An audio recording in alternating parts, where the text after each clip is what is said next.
आगे के लिए मैं पैनल डिस्कशन कंटिन्यू के लिए निवेदन करता हूँ श्री शिखिल जी और अमित मंगोड़ी जी से। शुक्रिया। देखिए, यहाँ बात हो रही है मध्य प्रदेश का भविष्य, आप पढ़ पा रहे हैं और इतनी देर से हम एक डिस्कशन भी यहाँ पर कर रहे हैं, लेकिन बात एक जरूर यहाँ पर नजर आती है कि किसी भी आस्था की ही नहीं बल्कि हम बात करें प्रदेश की, शहर की, गांव की या कस्बे की, लेकिन तब तक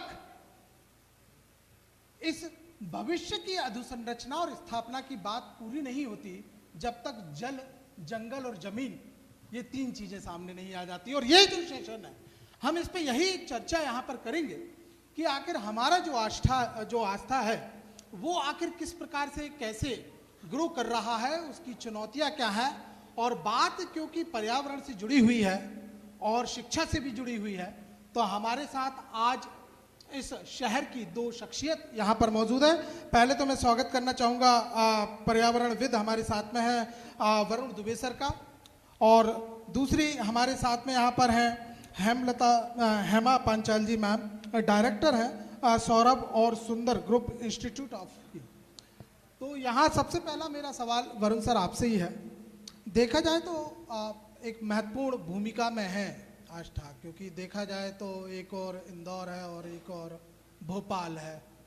इसके बावजूद जब हम यहाँ पर आ रहे थे तो बहुत सारी तस्वीर हमें ऐसी दिखी कि कुछ लोग पानी भरते हुए और निकलते हुए नजर आ रहे थे।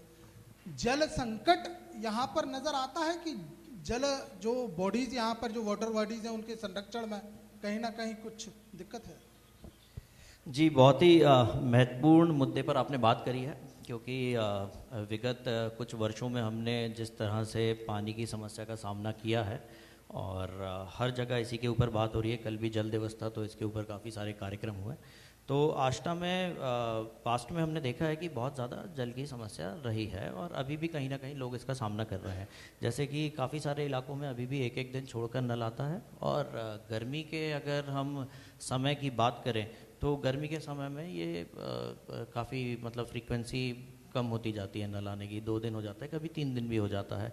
तो ये एक महत्वपूर्ण मुद्दा है। अगर हम भविष्य की बात कर रहे हैं, आस्था के भविष्य की, डेवलपमेंट की बात कर रहे हैं, तो डेवलपमेंट के मायने क्या है हमें ये भी समझना ज़रूरी है।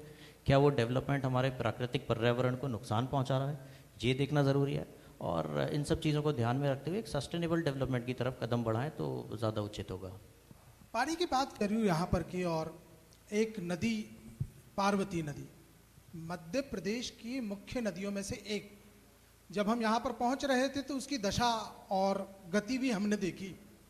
ये गति जिस प्रकार से दिखाई दे रही है, लगता है सर कि एकमात्र जगह जिसे आपने अभी हाल यहाँ अघोषित सूखा जो है वो जरूर यहाँ पर बताया, क्या लगता है कि सर इसको लेकर कहीं ना कहीं जो है संरक्षण के उपाय होने चाहिए? बिल्कुल। अब मैं ये नहीं जानता कि आपने इसकी गति पहले देखी है कि नहीं। अभी जो आपने गति देखी है वो तो डैम से छोड़ा हुआ पानी है, गति तो उसमें अभी बची नहीं है। तो हमें एक मात्र जो पानी का स्रोत है हमारा, उसे बचाकर रखना बहुत महत्वपूर्ण है। और पानी बचाना तो महत्वपूर्ण है, साथ ही साथ पानी की गुणवत्ता पे भी ध्यान देना बहुत आवश्यक है। जैसे हम देख रहे हैं कि एक एग्रीकल्चर बेल्ट है आष्टा, तो किस तरह से रासायनिक खेती हो रही है, किस तरह से जो अनट्रीटेड वाटर एग्रीकल्चर एरिया से जो बह के आता है और वो हमारी नदी को पल्यूट करता है। जैसे सिद्धिगंज से नदी निकल रही है और आष्टा तक आ रही है, बीच में काफ़ी सारे खेत पड़ते हैं। तो किस तरह से जो ये रासायनिक खेती से निकला हुआ जो प्रदूषित जल है वो हमारी वाटर बॉडीज़ को पल्यूट कर रहा है, ये भी हमें देखना ज़रूरी है। और इनका संरक्षण, अपने जलीय पारिस्थितिकी तंत्र की रक्षा करना बहुत ही महत्वपूर्ण है। हेमा जी, मैं आपके पास आना चाहूँगा। बहुत बहुत स्वागत है आपका न्यूज़ 24 में। मैं पहला सवाल करना चाहूँगा कि जब जावर तहसील भी नहीं बना था तब आपने कॉलेज डालने की भावना की, आपके मन में कॉलेज डालने की कैसे उत्पत्ति हुई? सबसे पहले तो मैं अमित जी, सुधीर जी, अनुज जी का बहुत बहुत धन्यवाद देती हूँ उनको, जिन्होंने न्यूज़ 24 चैनल के माध्यम से हम सभी के विचारों की अभिव्यक्ति करने का यहाँ पर मौका दिया। बहुत बहुत धन्यवाद देती हूँ।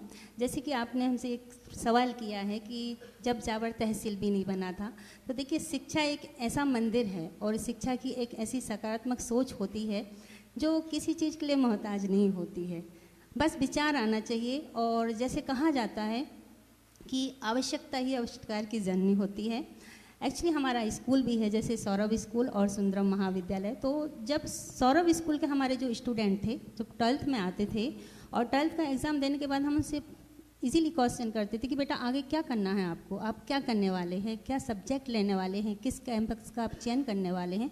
तो उनकी आंखों में एक मायूसी दिखती थी, वो बड़े उससे उदास होकर बोलते थे कि मैम कहाँ, अब आगे हम पढ़ाई नहीं करेंगे क्योंकि बाहर जाने के लिए हमें परमिशन मिलेगी नहीं और माता पिता हमें जाने देंगे नहीं, और क्योंकि माहौल जैसा माहौल आज है वैसा ही माहौल आज से 10 साल 15 साल पहले भी था। कोई भी पेरेंट्स अपनी बच्चियों को सेफली नहीं भेजना चाहते थे, डर लगा रहता था मन में कि बाहर बच्चों को भेज देंगे तो ना जाने हमारे बच्चे कैसे रहेंगे। तो जब इस प्रकार की बातें हमारे दिमाग में आती या सुनते रहते तो एकाएक हमने बच्चों के पेरेंट्स से भी पूछा कि भाई आपके बच्चे इतने प्रतिभाशाली हैं कि वो कुछ भी कर सकते हैं, आप उनको एक अवसर क्यों नहीं देते हैं। तो उनके पिताजी ने, उनके माताओं ने भी यही बोला कि मैम आप छोड़िए, हम नहीं भेज पाएंगे। तो हमने सोचा कि भाई आप कोशिश तो करिए। तो बोलते नहीं मैम, अगर आप कुछ कर सकते हैं, हमारी हेल्प कर सकते हैं तो हम बिल्कुल तैयार हैं, आपकी परमिशन और आपकी रिस्पॉन्सिबिलिटी, तो क्या आप जवाबदारी लेंगे। तो मैंने कहा सॉरी पॉसिबल नहीं है भाई, एक बच्ची की जवाबदारी हम नहीं ले सकते क्योंकि ग्रेजुएशन जो रहता है वो 3 साल का रहता है। फिर एकाएक हमने हमारे हस्बैंड से बात की कि यार देखिए, जब हमारा लक्ष्य है शिक्षा है तो क्यों ना एक उच्च शिक्षा की ओर हम एक नया कदम उठाएं। तब हमारे दिमाग में ये बात आई कि यार ऐसे बच्चों के लिए हम शिक्षा के लिए जावर में ही क्यों ना वो उच्च शिक्षा की सुविधाएं दें, ताकि ऐसे बिछड़े हुए बच्चे जो कहीं ना कहीं आर्थिक रूप से भी और कहीं ना कहीं डर से भी भ्रमित होकर अपनी एजुकेशन पूरी नहीं कर पा रहे हैं। तब हमने 2014 में सुंदरम महाविद्यालय की नींव डाली और जैसे ही हमने इस नींव डाली तो यकीन मानिए फर्स्ट में हमारे यहाँ एडमिशन जो हुए थे वो 250 हुए थे। 250 में से कम 200 बच्चे जो हमारे थे वो बालिकाएं थीं, और बालिकाएं भी ऐसे क्षेत्र से आई थीं कि सर ये बिल्कुल कड़वा सत्य है। देखिए ग्रामीण क्षेत्र का जो परिवेश है ना, वो इतना देखा जाए तो अगर अपन फेस टू फेस देखते हैं ना तो आंखों में आंसू आ जाते हैं कि वाकई क्या गरीबी इस हद तक रहती है। अगर बच्चा पढ़ना चाह रहा है और बच्चे के माता पिता कह रहे हैं कि बेटा हमारे पास पैसा नहीं है, तो एटलीस्ट ईश्वर ने हमें इस लायक बनाया है कि पैसा ही सब कुछ नहीं होता है।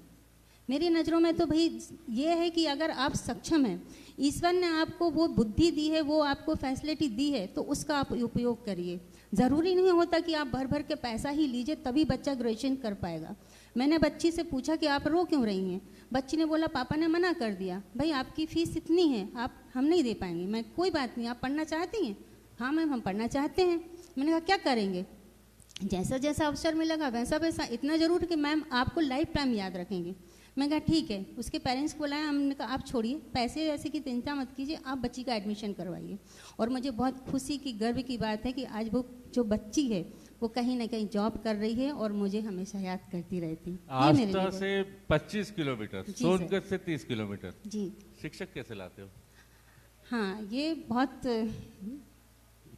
आपने जो सवाल किया है वो बहुत सोचने वाली बात है कि टीचर्स कैसे लाते हैं, क्योंकि बात एजुकेशन की है। हम किसी भी टीचर्स को भाई परोस तो नहीं सकते कि भाई देखा ठीक है आ जाइए, क्योंकि टीचर्स की जो एक छवि रहती है बहुत अच्छी रहती है। वो बच्चा हमारा जो रहता है पूरा टीचर्स के ऊपर डिपेंड रहता है।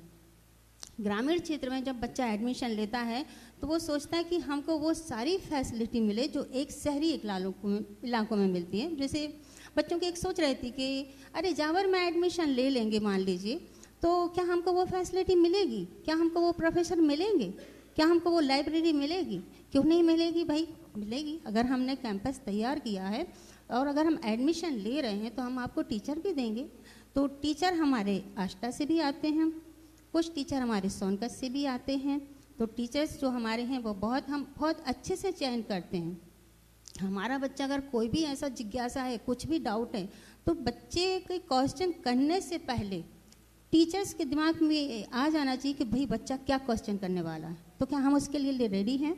तो टीचर्स की हमारे पास कोई कमी नहीं रहती है, बस चयन करना ज़रूरी होता है, तो वो चयन करने में हम कोई भी कमी नहीं रखते हैं। बिल्कुल सही कहा कि चयन प्रक्रिया अगर सही हो तो निश्चित तौर पर राह जो है आपकी और सुदृढ़ हो जाती है। और बात शिक्षा की हो रही है तो जागरूकता एक बहुत बड़ी चीज है।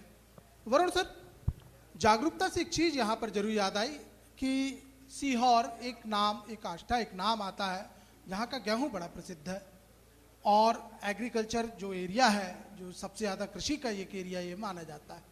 लेकिन पर्यावरण में यही कृषि जो आधुनिकता की ओर बढ़ती जा रही लगातार, क्या लगता है कि ये पर्यावरण के लिए एक बहुत बड़ी चुनौती बन गई है? जी, काफ़ी उचित सवाल है कि कृषि एक पर्यावरण के लिए चिंता का विषय बन गई है।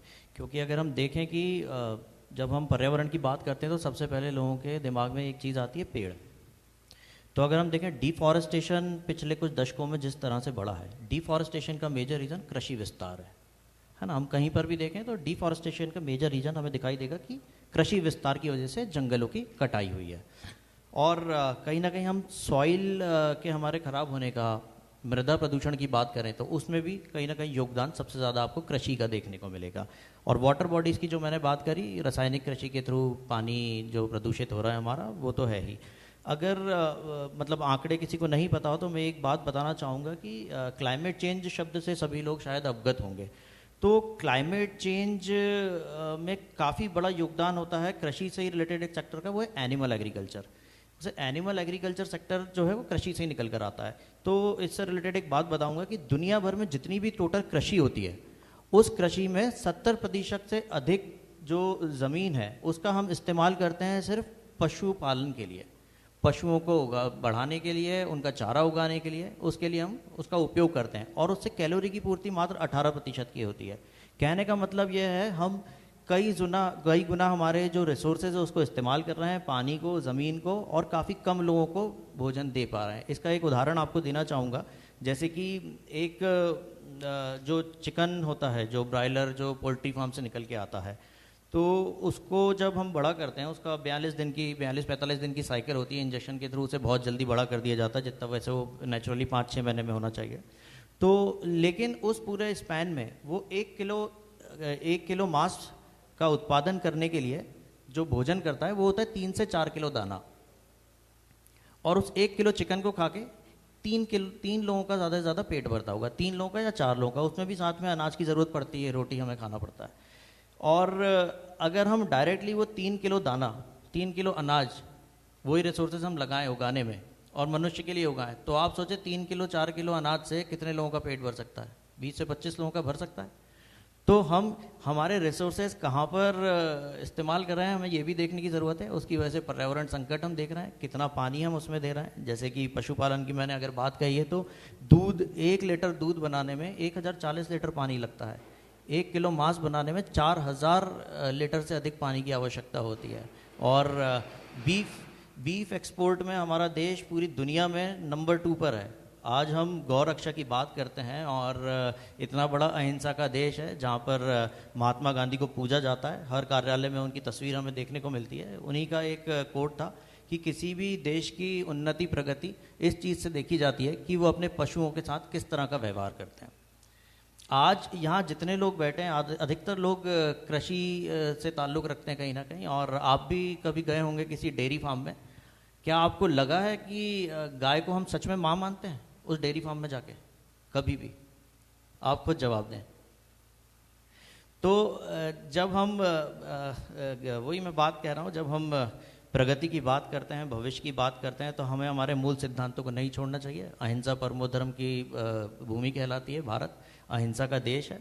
तो हमें प्रकृति पर्यावरण का ख्याल रखना चाहिए। और अगर हम ये सारी बातें ना भी करें तो भी हमारा संविधान हमें आदेश देता है, हर नागरिक को हमारी फंडामेंटल ड्यूटीज़ बताई गई हैं। फंडामेंटल ड्यूटीज़ में आर्टिकल 51A का जो 7th पॉइंट है वो हम सभी को आदेश देता है कि प्राकृतिक पर्यावरण का संरक्षण एवं संवर्धन करना हम सभी की जिम्मेदारी है, जिसमें हमारे नदी, तालाब, जंगल सभी आ जाते हैं। और साथ ही साथ वो हमें कहता है हमारा संविधान कि सभी प्राणी मात्र के लिए, जीवित प्राणी मात्र के लिए मन में करुणा का भाव रखें। तो ना तो हमने प्राणियों के लिए मन में करुणा का भाव रखा और ना ही प्रकृति का हमने संरक्षण और संवर्धन किया। तो ये सारी चीज़ें भी ध्यान में रखना बहुत आवश्यक है। बिल्कुल सही कहा आपने कि ये सारी चीज़ों का ध्यान रखना बहुत आवश्यक है। एक और बात जरूर मेरी समझ में यहाँ पर आती है, क्योंकि मैं भी एक कृषि क्षेत्र से ही हूँ और आष्टा भी एक कृषि क्षेत्र से ही है। और ख़ासतौर से यहाँ पर अगर हम फसलों की बातचीत करते हैं कि जैसे मैंने कहा कि गेहूँ, शरबती गेहूँ, लेकिन एक हिंसा रासायनिक रूप से भी हमें दिखाई दे रही है। लगातार अच्छी फसलों के लिए रसायनों का उपयोग। और एक बात और मैंने यहाँ पर देखी है कि कहीं ना कहीं जिन लोगों के पास, जिन कृषकों के पास 50 एकड़ से ज़्यादा भूमि होती है, अब तो वो खुद की उगाई हुई सब्जियां और अनाज खाना पसंद करते हैं। काढ़ा रसायन कितना बड़ा असर है सर इसका, ना सिर्फ इस शहर पर बल्कि आने वाले समय में हम मध्य प्रदेश की भी बातचीत करें, तमाम शहरों की बातचीत करें, ये रसायनों का उपयोग और ज़्यादा से ज़्यादा फल सब्जियों और जो अनाज है उनकी उत्पादकता का एक जो ख्वाब है वो हम पर कितना भारी पड़ रहा है। बिल्कुल। आज जिस तरह से हम मतलब पर्यावरण की जो मैं बात कर रहा हूँ, उसके अलावा हेल्थ पे भी ये बहुत ज़्यादा नुकसान तो दे ही रहा है। हम देखते हैं कि कैंसर के केसेस किस तरीके से हमारे यहाँ बढ़ते जा रहे हैं भारत में, डायबिटीज़ किस तरह से बढ़ती जा रही है। हम कैंसर कैपिटल, डायबिटीज़ कैपिटल को कहा जाने लगा है इंडिया को। तो ये जो सेहत पे प्रभाव है वो तो डायरेक्टली हम देख ही सकते हैं। आज कोई भी किसान जो मार्केट में बेचने वाला अनाज है वो खुद कंज्यूम नहीं करता, क्योंकि वो जानता है कि उसमें उसने कितना जहर डाला था, है ना। और साथ ही साथ जो मैंने बात करी सॉइल पोल्यूशन की या वाटर पोल्यूशन की, तो एक चीज़ पे बहुत ज़्यादा बात होती है AQI, air quality index. Air quality index को ख़राब करने में एक बहुत बड़ा योगदान होता है पार्टिकुलेट मैटर का, PM2.5 पार्टिकल्स, PM10 पार्टिकल्स। तो ये सारे पार्टिकल्स धूल के कण होते हैं, बहुत ही बारीक कण होते हैं। इतने बारीक मतलब मैं आपको बताऊंगा कि हमारा जो बाल होता है वो 17 माइक्रोमीटर से लेकर करीब 150 माइक्रोमीटर तक की उसकी विड्थ होती है। और मैं बात कर रहा हूँ पार्टिकुलेट मैटर 2.5 की, 2.5 माइक्रोमीटर। मतलब आप सोचें कि कितने महीन पार्टिकल्स वो होते होंगे जो हमारे सांस के थ्रू हमारे लंग्स में जाते हैं और हमें बीमार करने में काफ़ी ज़्यादा योगदान देते हैं। तो जब सॉइल इरोजन होता है तो ये सारे पार्टिकल्स हवा में आ जाते हैं। तो जब रासायनिक खेती करते हैं तो उससे भी जो मिट्टी है वो प्रदूषित होती है और उनके पार्टिकल्स धूल के कणों में बदलने लगते हैं। जो मिट्टी है धूल के कणों में बदलने लगती है और इस तरह से ये प्रदूषण का कारण बनती है। तो मृदा प्रदूषण हो गया या जल प्रदूषण हो गया, ये सारी चीज़ों का हम सामना कर रहे हैं। कृषि में तो काफ़ी उन्नत प्रदेश कहलाते ही हैं, लेकिन साथ साथ प्रदूषण में भी हम काफ़ी योगदान दे रहे हैं। और इतना अनाज उगाने का या इतनी सब्जियां उगाने का क्या महत्व, जब दूसरे कंट्रीज़ में हमारा जो अनाज और सब्जियां और हमारे प्रोडक्ट्स जा रहे हैं वहाँ से रिजेक्ट करके भेज रहे हैं कि इसमें पॉइजन ज़्यादा है, इसमें केमिकल्स की मात्रा ज़्यादा है। तो इतना उगाने का क्या फ़ायदा जब उस पर रिजेक्शन मिले हमें। बिल्कुल वरुण जी। हेमा जी, मैं आपसे अंतिम सवाल करना चाहूँगा। आप आम जनता को क्या संदेश देना चाहेंगे, किस प्रकार के कॉलेजेस होना चाहिए, किस प्रकार के स्कूल होना चाहिए? जी, मैं सभी के लिए एक ही मैसेज देना चाहूँगी कि अगर आज जितने भी स्किल्स डेवलप हो रहे हैं वो कहीं ना कहीं एजुकेशन से हो रहे हैं, कहीं ना कहीं शिक्षा से ही हो रहे हैं। जितने भी परिवर्तन आ रहे हैं हमारे परिवार में, हमारे समाज में, हमारे देश में, जितने भी हो रहे हैं ये सारे परिवर्तन, वो कहीं ना कहीं एजुकेशन से हो रहे हैं। तो सबसे पहले तो मैं यही बोलूँगी कि जितना भी हो सके हमारे शिक्षा का जो विकास है उसको हमें सुधारना होगा। शिक्षा को हमें शिक्षा की दृष्टि ही से ही देखना होगा, ना कि बिजनेस की दृष्टि से। कहीं ना कहीं मैं भी शिक्षा से जुड़ी हुई हूँ, मेरा भी स्कूल कॉलेज है, तो ये सारी चीज़ें जैसे मैं सभी लोगों को बता रही तो ये मेरे ऊपर भी लागू होती हैं। कि देखिए, अगर कोई बच्चा आपको लग रहा है कि वो वाकई कुछ कर दिखाने वाला है, आपके माता पिता का, आपके गांव का, आपके शहर का, आपके ज़िले तक का नाम रोशन कर रहा है, तो उसके लिए सिर्फ उस दृष्टि से देखिए कि ये हमारे आने वाले देश का भविष्य है। सिर्फ ये नज़रिया देखिए उसके लिए, तो यकीन मानिए अगर ये नज़रिया रहा हम सभी का, तो हमारे देश में प्रतिभाओं की कमी नहीं है, सिर्फ उनको निखारने का हमारे पास जज्बा होना चाहिए। और ये हर साल हम इस संभव करते हैं कि कोशिश भी करते हैं कि बेटा आप लोग जितना हो सके कोशिश करिए। आपको हम कोशिश, हम मंच आपको दे रहे हैं, हम आपको फैसिलिटी दे रहे हैं, आप सिर्फ आपकी जिज्ञासा को यहाँ पर प्रकट कीजिए, बताइए कि हमें ये बनना है। कई बच्चे ऐसे आते हैं सर कि जो बोलते हैं कि मैम हमको आगे पढ़ना तो है, लेकिन हमें समझ में नहीं आ रहा कि हम पढ़ाई अपनी कैसे जारी रहें। क्योंकि ग्रामीण क्षेत्र हो या शहरी क्षेत्र हो, एजुकेशन का जो लेवल है ना वो सिर्फ डिग्री तक ही सीमित रह गया है सर। बच्चे बड़ी इजीली तरीके से बोलते हैं कि मैम हम कॉलेज वॉलेज नहीं आने वाले, हमें आप डिग्री दीजिए। तो भाई ऐसे कागज़ के टुकड़े का क्या महत्व है जिसमें नॉलेज ही ना हो, जिसमें आपका विकास ही छुपा हुआ है। और अगर वो आपने नॉलेज ही नहीं लिया है, जैसे सर ने अभी सारी चीज़ें बताई हैं, वो इसलिए बताई हैं क्योंकि उनको नॉलेज है। नॉलेज बहुत बड़ी चीज़ होती है, अनुभव बहुत बड़ी चीज़ होती है जो लाइफ टाइम आपके साथ रहने वाला है। डिग्री का क्या है, डिग्री आप देखेंगे, आप किसी भी इंटरव्यू में कोई बच्चा जाता है तो बताते भाई आपकी क्वालिफिकेशन क्या है, आपके डॉक्यूमेंट दिखाइए, हम भी उसको देखते हैं, बट क्या है कि भाई आपका अनुभव क्या है, आपका नॉलेज क्या है। तो मेरे हिसाब से बच्चों को हम जो शिक्षा देने वाले हैं वो प्रैक्टिकली दें, उनको बिल्कुल फेस टू फेस पढ़ाने की कोशिश करें, और एजुकेशन के साथ साथ आजकल की जो रिक्वायरमेंट है हमारे मार्केट की, हम सभी की ज़रूरतों की, वो हमारी स्किल्स ऐसी होने चाहिए जैसे अभी नई शिक्षा नीति आई है उसके हिसाब से। पहले की शिक्षा नीति में और अब में बहुत परिवर्तन हो गया है। पहले से बच्चों को एक कठपुतली की तरह देखा जाता था कि भाई आपको इंग्लिश में ही बात करना है, नहीं अगर आपको इंग्लिश नहीं आ रही ना तो आपकी कोई वैल्यू नहीं है। कई बच्चे पढ़े लिख के बाहर जाते हैं लेकिन कहीं ना कहीं वो उन चीज़ों को फेस नहीं कर पाते, तो वो डिमोटिवेट होके वापस आ जाते कि अरे हमारे अंदर तो ये कमी है।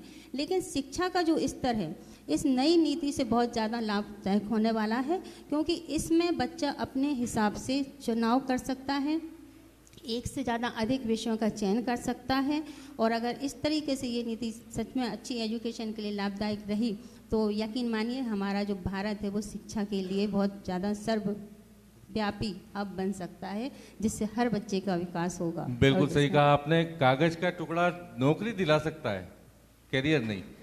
इसी के साथ बहुत बहुत धन्यवाद हेमा जी, बहुत बहुत धन्यवाद वरुण जी।